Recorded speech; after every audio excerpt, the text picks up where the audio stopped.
Hi guys, welcome back to my channel. It's Angela, and welcome back to #Decan Walk 2023 Virgo.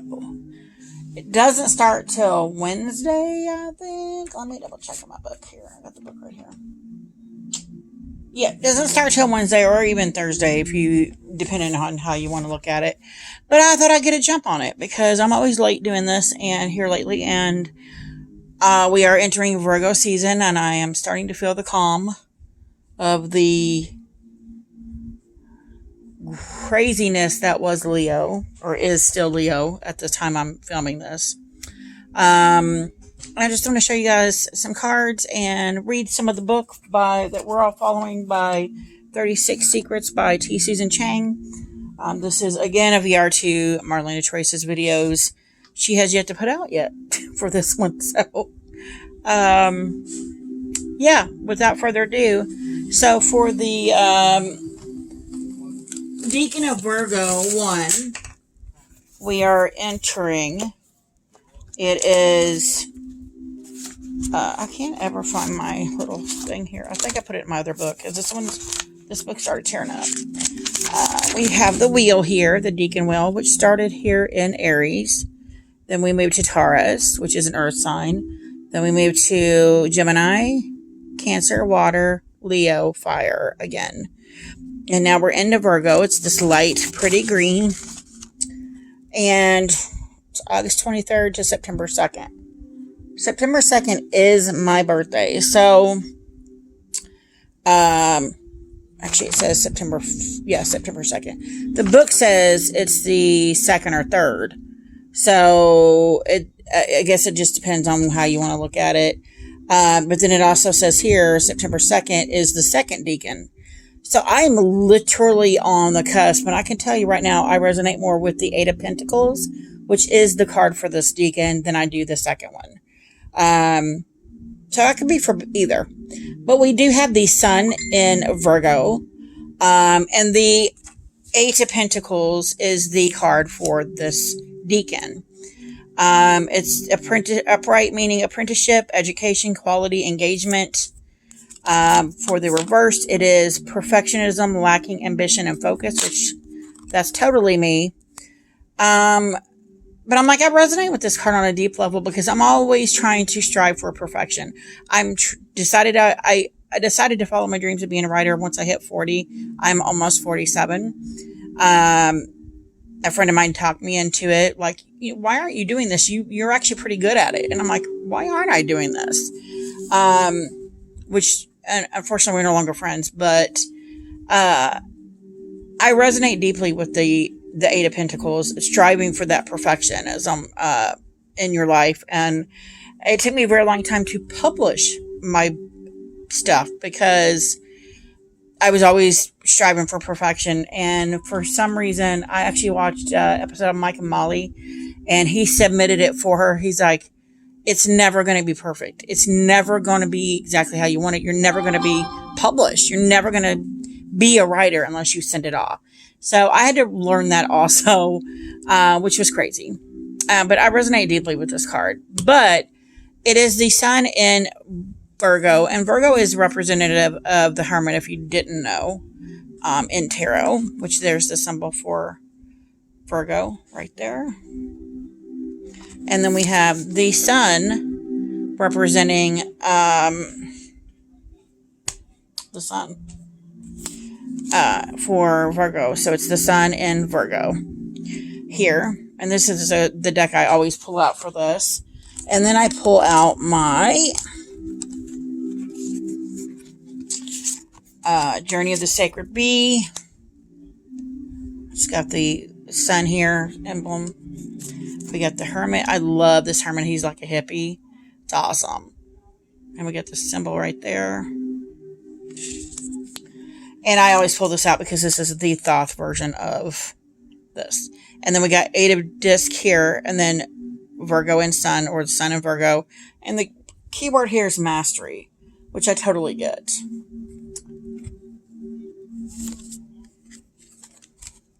And then I wanted to show you, because I never pulled this deck out. This is the this deck. But it's got all the symbols on it and stuff too. The Learning Tarot. Because it's also got a chakra card. And it's got all this is the deck with all the chakras on it. Let me pull these out here. So here the Eight of Coin or Eight of Discs or Eight of Pentacles. Here it's a Yes card. It shows the Sun in Virgo. It's got the solar plexus chakra here. And I found it interesting because we have the solar plexus chakra here also for the Sun card. Where's the other one? And then we have the Hermit has the third eye chakra. So we got two chakras that are all about their solar plexus and one chakra here about the third eye, which I just found it quite interesting. I don't know why. I found that interesting. So let's go to the book and see what the book says. I have a lot to read. It says, after the desperate measures of the Seven of Wands, we emerge into a drama-free zone with the Eight of Pentacles is a place of well-lit industry and Zen-like focus. Or some might argue it's a crashing bore where every day is the same. And I was like, oh my God. Because I say that because my job is very routine, very mundane. I do this exact same thing from the time I walk in to the time I leave. And I just thought that was interesting. That kind of hit an extra level with the Eight of Pentacles and me doing this repetitive behavior over and over and over again. So I found that interesting. He is lost in the trance of perfection, seeing only the work before him. But in that work resides the world entire. The sun shining bright in the Sun card and captured in a lantern in the Hermit card is the key here. In the light, it casts details grow brighter, clearer, more in focus. Distinctions formerly too small to notice swim into view. It's a kind of productive myopia. The selflessness of the Hermit is not a failure of self-esteem. It's the erasure or disappearance of the observer when the observed fills the frame. Why is Virgo so famous for hard work? Because any task can be born if you... I'm having a hard time seeing, sorry. Any task can be born if you look at it closely enough. There is fascination and beauty to be found in the inner workings of anything. Also, interestingly, Virgo-ish is the phrase hanging a lantern on it to acknowledge a point of view in order to dismiss it. In conversation or argument, Virgo seeks to go beyond the obvious, preferring to hunt down finer nuances, subtler senses. This talent for fractal ramification can come across as nitpicking and critical. Not everyone wants to go there with Virgo. And I was like, dead on, that's correct. Okay, and it says, the sun's passage through the night. In Virgo, long summer days are dwindling. Soon day and night shall hold equal sway as we arrive in Libra. It is no surprise that the Hermit seeks to conserve the remaining light. In Egyptian mythology, the sun must travel through the darkness carried by the dung beetle until it reaches the eastern horizon to rise again. Just as consciousness abandons us in sleep, just as the light of the waking world deserts us when we die, so does the sun pass into the night in the kingdom of winter.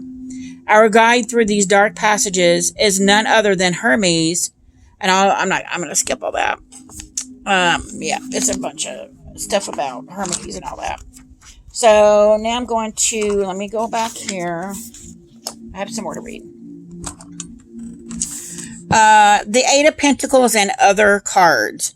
To set off some of the virtues and, to be honest, some of the vices of the Lord of Prudence, which is the Eight of Pentacles in this. Every chapter is titled differently. So this guy's the Lord of Prudence, which I'm in my element with this, Deacon, I'm telling you. I'd like to invite another card that's very dear to me to join us, the Seven of Swords. In many ways, the Seven of Swords is the opposite of the Eight of Pentacles. Eights, as mentioned earlier, sit across from sevens on the tree of life. They provide a humble counterweight to the fiery inspiration of the sevens. Where 7s operate on instinct, 8s operate on instruments. Hold on, sorry, I keep seeing the thing. As they say in aviation, trusting to the indicator lights and symbols when clouds cover the sky. Pentacles are cards of earth, so their elemental opposite is swords, the suit of air. The 8 of Pentacles, Decan, is ruled by the sun. The 7 of Pentacles, Decan, is ruled by the moon. The solar, earthy 8 of Pentacles is truly the salt of the earth. Sensibly prone and highly focused. The lunar Aries 7 of Swords, by contrast, is a shady character with his furry boots and hat and has ulterior motives. He's not looking where he's going, and he's definitely not telling you what he's up to. With the 8 of Pentacles, what you see is what you get, and that I've said that so many times. There's nothing sugar-coated about me. I am what you see is what you get. And that is why my very first video I did on this channel, I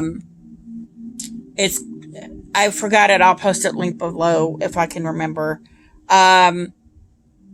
It's talking about me having the broken bird syndrome, where I collect friends and then they go away, and then somehow it's always my fault because I'm different. And I'm like, I'm never changing. I'm that, what do you call it? That constant in your life I do change for the better, but I'm always that person that's always trying to help people out and trying to help them help themselves. And it took me a very long time to realize you can't do that. You can't lead a horse to water and make it drink. You can lead it to the water, but you can't force it to drink. And that's the same concept, as you can't force people to see their issues and change them, or, and it comes off as rude on my part when all I'm trying to do is help. So that stuck a little bit deep for me. So what you see is what you get. With the 7 of Swords, it's anyone's guess what will happen next. While the 8 hammers away at his workbench, the 7 is on stage performing some role to his own advantage. And I just thought that was interesting, because that is kind of the exact dynamic I had with my ex-friend. I have a particular fondness for these two. The natal degree of my son is located in 8 of Pentacles territory, and the natal degree of my moon is located as the 7 of Swords territory. I find each to be a remedy for the other. The loony antics of the 7 of Swords, leaving the stodgy discipline of the 8 of Pentacles, and the painstakingly care of the 8 of Pentacles keeps the 7 of Swords from falling victim to his own mazy schemes. And I just thought that was beautiful. And then she goes into the everyday 8 of Swords. And then the takeaway. When you draw the 8 of Pentacles, it is time to harvest your own light. What talents and skills do you offer to the world? And what can you do to perfect them? Perhaps you think you have none, but the Hermit's gifts are time and humility. And I love that. Through focused effort, you can achieve more than you thought. The works of the 8 of Pentacles are not flashy, but they are perfectly proportioned. It is the rightness in all things that makes the machine, body, artifact, or life run smoothly. No detail is too small for your attention.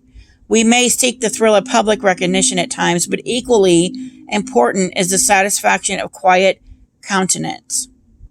The satisfaction can be found in tasks as small as sweeping the porch, making your bed, or folding your laundry. It can equally be found in polishing your manuscript, tuning up your car, streamlining your process. Learn to love the backstage, for in obscurity, the hidden light is burnished to its greatest shine. And I love that. And then there's a little poem that says, it's an excerpt from the sayings of Layman Pang, a Zen classic of China, T.R. James Green. What I do every day is nothing special. I simply stumble around. What I do is not thought out. Where I go is unplanned. No matter who tries to leave their mark, the hills and dales are not suppressed or impressed. Collecting firewood and carrying water are prayers that reach the gods. That was beautiful. So that is just the stuff I wanted to read to you for the Decan of Virgo 1. And I wanted to get it on a little early just because I'm usually way behind. And I just saw a whole bunch more tags today that I wanted to do because I've been doing a couple of tags here lately. I just created a couple of my own, which are on my channel. Okay, so I did want to show you guys, I had to pause it for a second, my favorite Eight of Pentacles of all time. It is the first time I saw a really cool, different depiction of the Eight of Pentacles. Instead of him hard at work, just busting his hump to earn $1. This is from my late Sears. This is the mass market version. And there's herbs here. There's a candle lit. There's the moon phases with pentacles in them. There's books here. It's almost like she's amassing knowledge and learning a new craft. And I really feel that in this card, this specific card. Plus, it's stunning. The colors in it are amazing. This is actually one of the first cards in this deck that really changed my viewpoint on the Eight of Pentacles. Instead of it being, he's hard at work.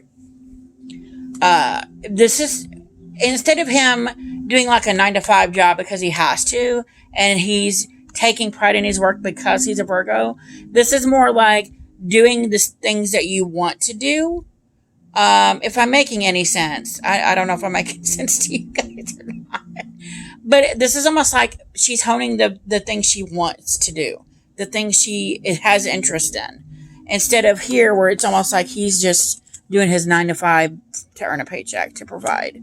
This one is more of a doing these things and learning them because she wants to, and I just love that. But that is the Virgo 1 Decan. I'm still feeling the remnants of Leo, and I was talking with somebody earlier about, because they follow a different way of following the stars, and maybe I'm just not as knowledgeable about all these things as I should be with the astrology part of it, but I feel the energy of Virgo approaching. Just like I felt the Leo 3 hitting me smack in the face and just burning me out for 10 days. Just like Aries 1 slapped me in the face with heat. And other people follow it differently than the regular Decans here. But I'm going on an energetic level, I feel like. And I just wanted to let that be known as I'm following this Decan because I have no clue anything about astrology. Maybe after the Decan walk, I will have a little bit more knowledge. I will feel a little bit closer to each zodiac sign.